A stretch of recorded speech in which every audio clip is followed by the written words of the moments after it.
Hello, everyone, coming at you with an unedited video today to talk about biological triggers for your chronic dizziness symptoms. So many of you may have noticed that your chronic dizziness symptoms get worse with certain changes in your environment or internally. So these things might include changes in your symptoms with storms nearby, weather changes, with heat, or alternatively with cold. Some of you have reported changes related to your hormones or your menstrual cycle. Other people have noticed changes related to being hungry or alternatively to being post-eating. So all of these things are ones that I categorize as potential biological triggers for chronic dizziness symptoms. So I want to be very clear here. When I say triggers, I don't mean that any of these things are actually causing your chronic dizziness symptoms. They're not actually the cause. They're just a trigger that is leading your brain to falsely or erroneously believe that you are in danger, and that is activating your symptoms. So there are two different ways to think about these symptoms, and I'm going to offer both of them to you in this video so you can pick the one that resonates most with your understanding of your neural circuit dizziness. So the first is to think of these biological triggers as components that fall into your stress bucket. So in my video on stress, which I will link to in the video description below, I talk about the concept of a stress bucket that basically is a way of imagining your capacity for handling stress. And all the things that you do in your daily life and all the things that could potentially be bothering you in your life go into this giant bucket of stress. So we have things that are really obvious, like someone yelling at you, like, oh my gosh, I have to get this work project done, to, there's that annoying email, to more subtle things like being a perfectionist. So you might get the work assignment, that's stressful, and then you might also be stressed out because then you think, oh my gosh, I have to do this perfectly.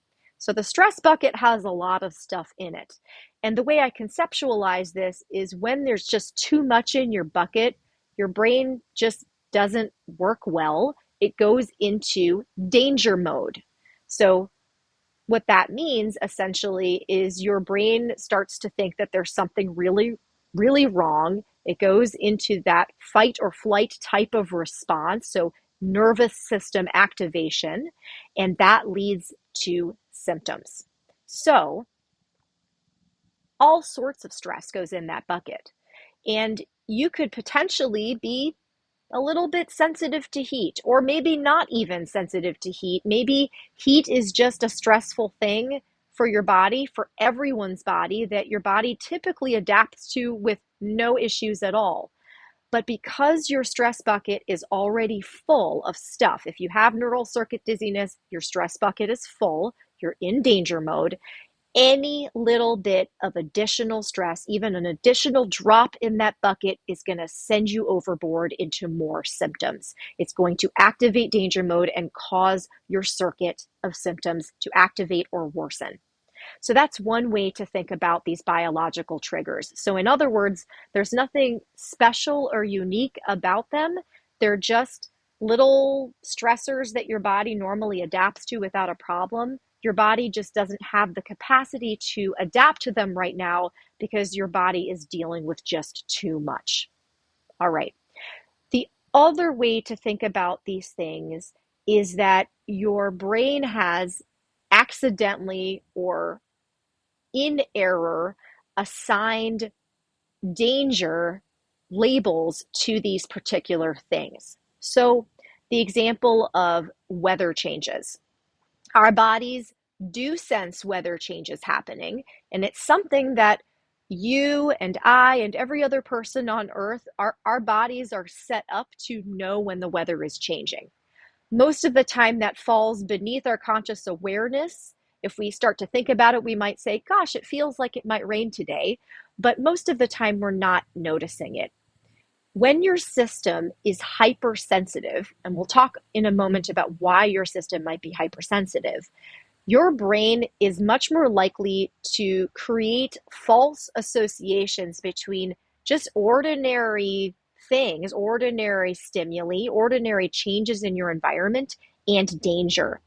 In other words, danger mode is an opinion of your brain. Your brain has to decide what's dangerous and what's not.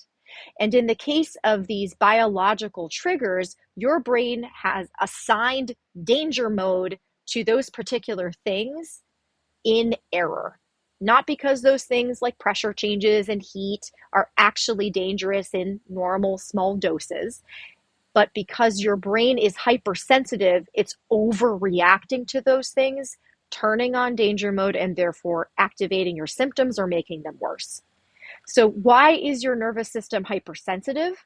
Well, in my opinion, that is both genetic, biological. So, some of us just have more sensitive nervous systems than others, but it is also very much a programmed component. So, our nervous systems might be born a little more sensitive or a little less sensitive.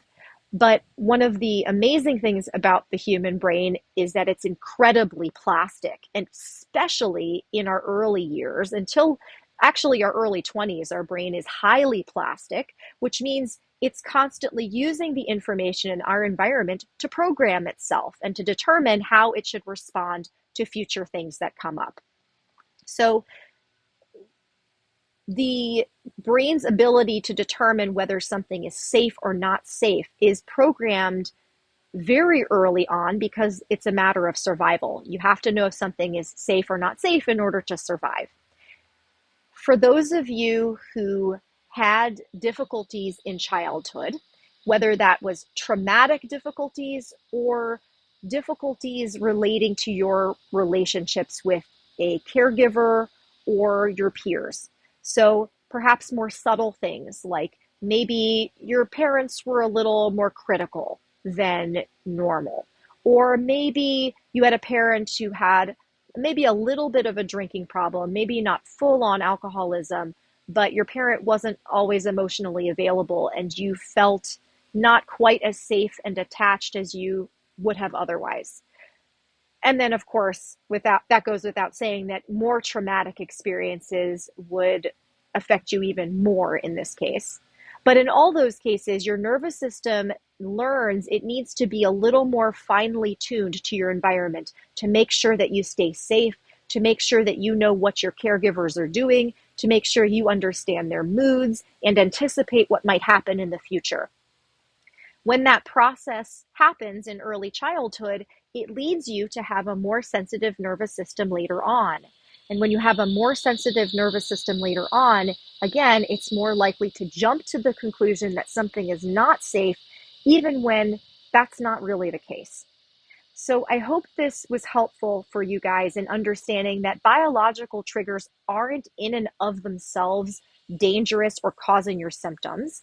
And furthermore, I hope it helps you understand that as you're able to tune down your nervous system sensitivity, which, by the way, thankfully remains plastic and can be helped to calm back down and not be so sensitive, you will not be triggered by those things anymore. I've seen people who had food sensitivities, for example, no longer have food sensitivities once their nervous system calmed down. I've seen people who had triggers related to heat or to exercise or to your environment. I've seen those folks lose those triggers for symptoms as their nervous systems calm down.